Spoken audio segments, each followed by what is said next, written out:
Hi guys, welcome or welcome back to my channel. My name is Kay and over here we do beauty related videos, and as you can see by the title, today we are doing a full face of high-end makeup. So we're getting a little bougie in here. As you all know, or you should know, I am a drugstore babe. I am a drugstore babe. I am all for beauty on a budget. So you know, recently I have been picking up products bit by bit, high-end products bit by bit, and apparently these products are not even high-end. These are just mid-range, but to me I feel like they're high-end, and then the, you know, other side is more luxury. So like maybe Charlotte Tilbury, Tom Ford, Hourglass, those things are luxury makeup. This is high-end to me. So doing a bit of Nars, Too Faced, Mercier, ABH, Makeup Forever, and I feel like that is what high-end is. But anyway, so we're testing them out today and we're seeing, are they really better than drugstore products? Like, looking at me now, do I look better than when I use my drugstore products, or do I look the same? But yeah, if you want to see how we got this look, if you want to see the products I picked up, please keep on watching. So to start off, I'm going to be priming my eyes with the Louise base in Rumour 4 as always. So this is not a new product, but what we're using on the eyes today is going to be a new product. I'm really excited, but at the same time I'm not sure, because I played around with the palette before and it didn't go so well. So now that the eyes are all prepped, the palette that we're going to be going in today is the Soft Glam palette by Anastasia Beverly Hills, and I've wanted this palette since like Christmas time, since Black Friday times. I was very tempted to get it, but I decided to get like a dupe, and I've been loving the dupe. So having the dupe made me want to get this palette a lot more, because I'm just like, if this is what the dupe is doing, what is this palette gonna be doing? So I tried this palette out once and it didn't go so well, but we're gonna try it out again today and hopefully better results. So I'm not really going for like a look today. I just want to do something soft and simple. So I'm gonna go into the shade Sienna.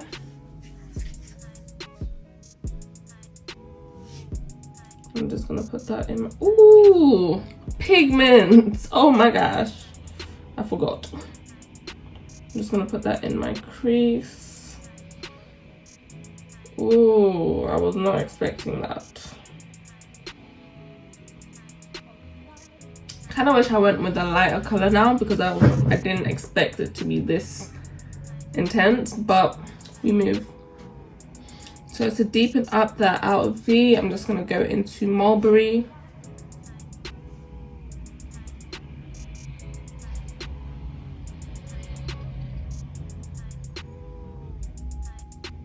And to keep this look very simple, I'm just going to go into the shade Orange Soda and put that all over my lid.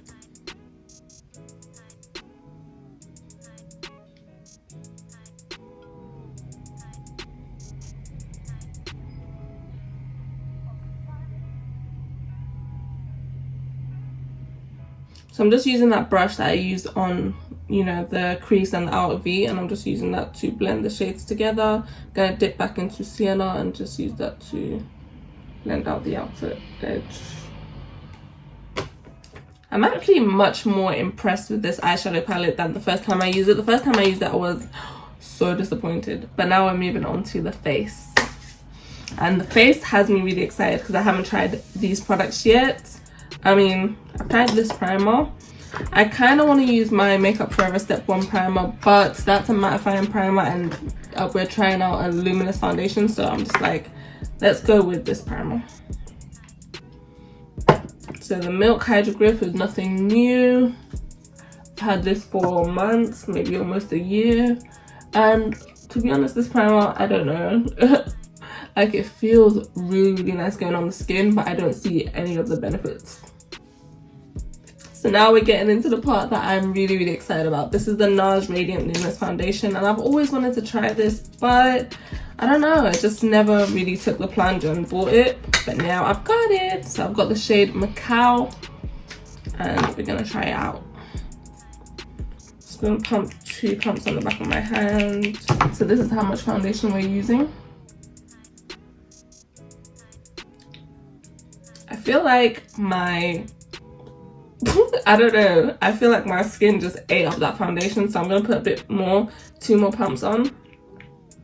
Yeah, 2 more pumps. I feel like those first pumps were like baby pumps because, you know, it's a new foundation. So, but yeah. So despite the fact that I literally have 5 pumps of foundation on my face, I can barely feel a thing. It feels like I have nothing on.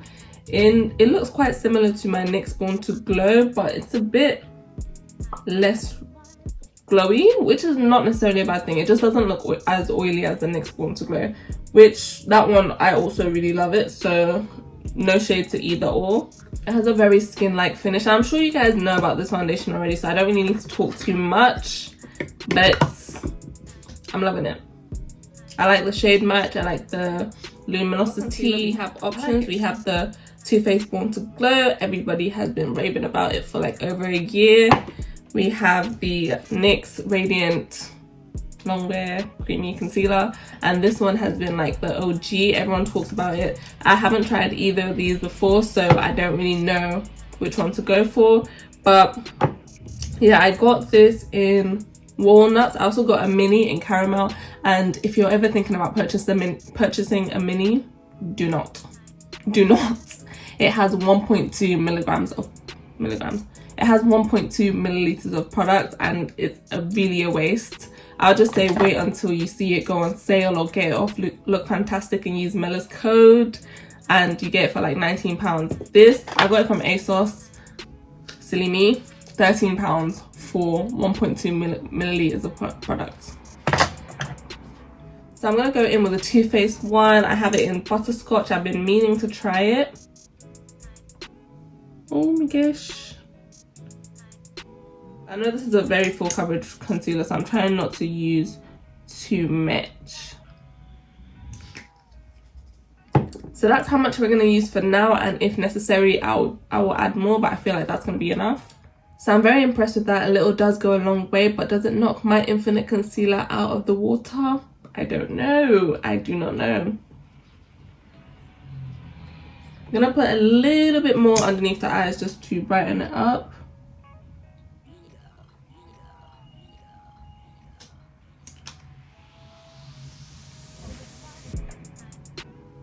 And then to cream bronze, I'm going to go in with an oldie but a goodie. I'm going to use my MAC Pro Conceal palette, Conceal and Correct palette, and I'm going to use this shade here, which is the NW55.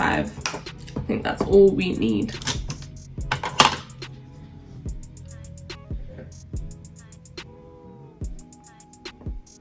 It's so nice. I love the color of it. I don't know why I don't use it all the time. But anyway.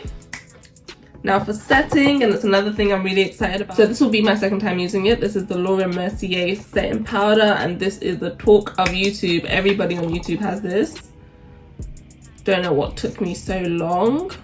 I was always scared that it would be too white, and even now I'm still scared. But so I just picked up a little bit of the product. I'm going to start little by little and build.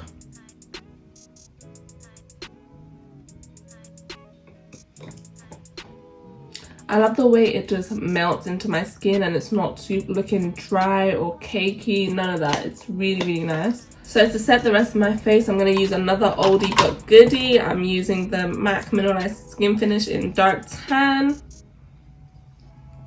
I do have a really good drugstore dupe for this, so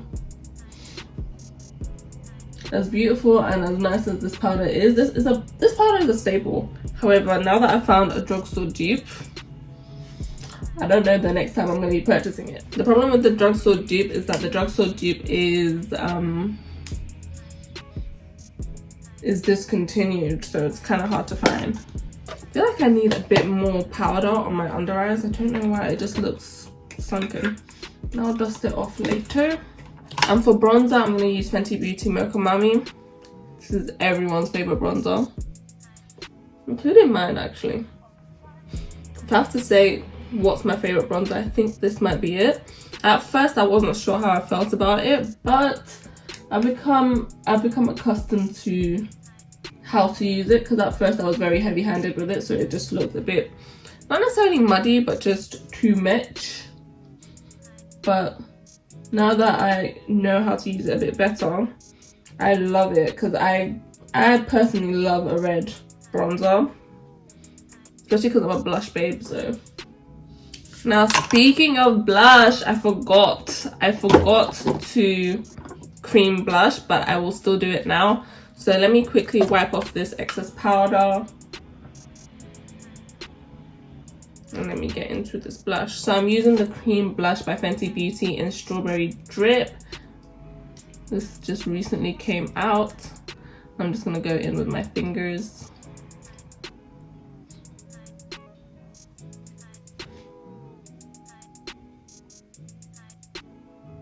That's really pretty. When it came out, I did a review on it, so if you want to see that review, I'll put that in the corner. I think now's a good time to do my liner and my lashes, and I'll be right back. And I'm just going to put mascara on my lower lash line, and we're using the Clinique High Impact Mascara.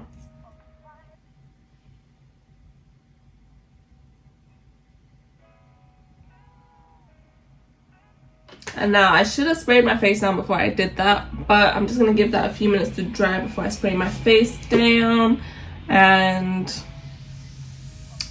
what to do in the meantime.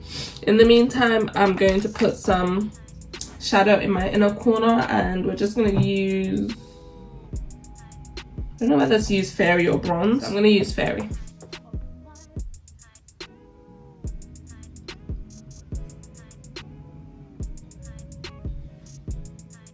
So I'm not going to lie, I'm actually loving this palette.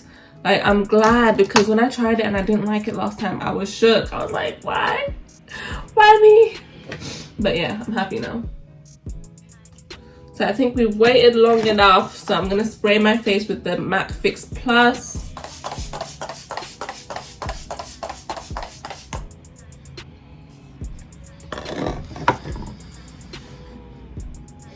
So now that that has soaked into my face and melted all the powders together into my skin, I'm going to highlight with the Fenty Beauty Cognac Candy. And now for lips, I'm using the MAC Chestnut Lip Pencil.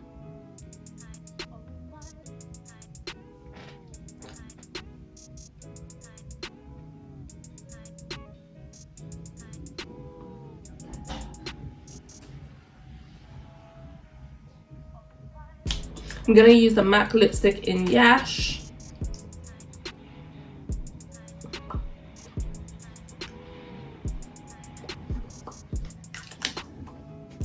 And I'm going to top that with the Anastasia Mini Lip Gloss in the shade Sparklelava.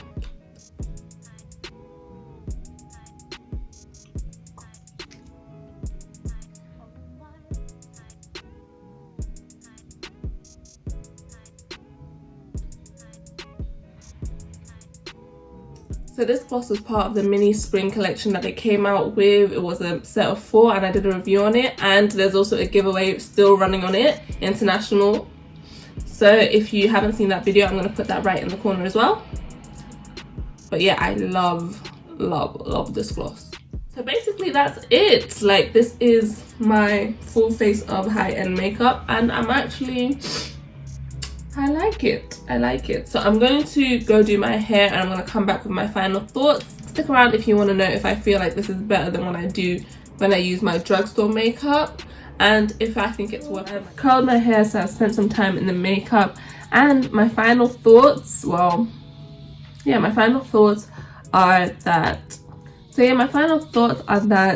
yes, high-end products are slightly better than drugstore products. There are drugstore products that are contenders, but I feel like high-end products, they kind of, they differ in the sense of ease of use. So with a high-end product, it's a bit more like, there's always a bit more oomph in the product, so it's a bit more flawless. But with technique, you can build drugstore products up to work just as well as high-end products. So that's the difference to me. They just have a more, it's easier to get a flawless finish with a high-end product than it is with a drugstore product, but you can still achieve a flawless finish with a drugstore product. Another thing is, because I'm using a translucent powder instead of powder with a bit of color to it, I feel like I need to color correct, whereas on a normal day-to-day, I don't really color correct. But I won't blame the powder. Obviously, I have discoloration and the powder is not meant to cover that, so there's that. And the concealer, you know. So yeah. So at the end of the day, I feel like if you can afford high-end products, then go for high-end products. But if you want to be a bit more frugal, then go for drugstore products, because there are so many things that work. I am a drugstore babe, and I will continue to be a drugstore babe. But every now and then, I will treat myself to a high-end product. But yeah, I feel like I get this look with, I can definitely achieve this look with a full face of drugstore. And as I said earlier, if you want to see me do this exact face but with drugstore products, let me know and I will do that next, and that will be my next video. But yeah, for now, thank you so much for watching. Please be sure to like, comment, share and subscribe, and I'll see you in the next one.